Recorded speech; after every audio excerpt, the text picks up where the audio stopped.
Welcome back to Grammar Grade 6. This is Unit 3, Lesson 16, and today we're going to become time travelers. Every verb carries a little clock inside it that tells you when the action happens. Is it happening right now? Did it already happen? Or will it happen later? That clock is called tense, and once you learn to read it, you'll spot it in every sentence you meet. Let's jump in. First, what exactly is tense? Every action word, every verb, has a tense. And tense is just a fancy word for the time of the action. It answers one question: when? Is the action happening now? Did it happen before? Or will it happen later? Those three windows of time give us the three basic tenses: present, past, and future. Learn these three, and you can place any action right where it belongs on the timeline. Let's start with the present tense, the one that lives in the here and now. The present tense describes something that happens right now, but it also covers things that happen regularly, again and again. Look at this. I walk to school every day. That walking is a habit, something I do over and over. Here are two more. Dogs bark when they are excited, and we eat dinner at 6. Notice these can also state a general truth, something that's just always so. If it's a habit or a truth that holds true, reach for the present tense. Here's a little rule the present tense sneaks in on you. Most of the time, the verb stays plain. I walk, you walk, we walk, they walk. But watch what happens with just one person or thing, with he, she, or it. Suddenly, we add an S to the end. He walks, she walks, the dog walks. So, Maria plays soccer, the clock ticks, my brother reads comics. Whenever the doer is a single he, she, or it, tack that little S onto the verb. It's a small change, but it trips people up all the time. Now let's step backward in time to the past tense. The past tense describes an action that has already happened, an action that's finished and behind us. For a huge number of verbs, we build the past by adding ed to the end. So walk becomes walked.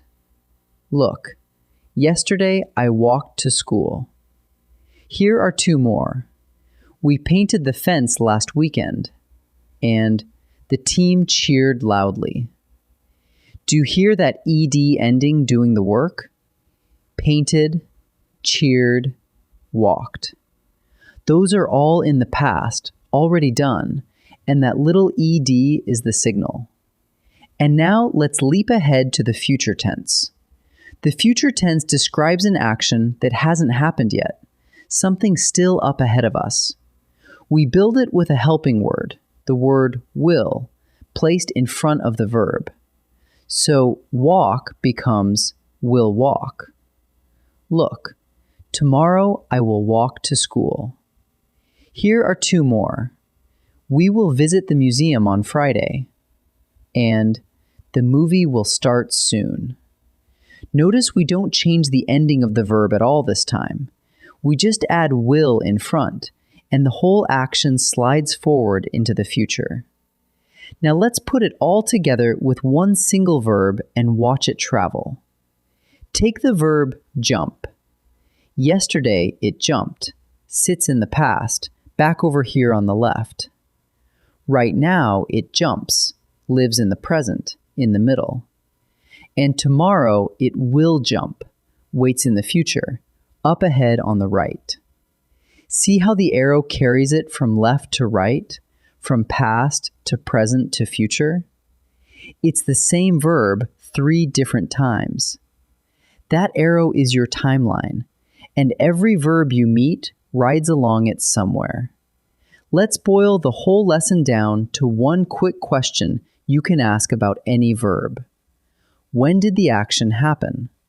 Step 1. Is it happening now, or does it happen all the time?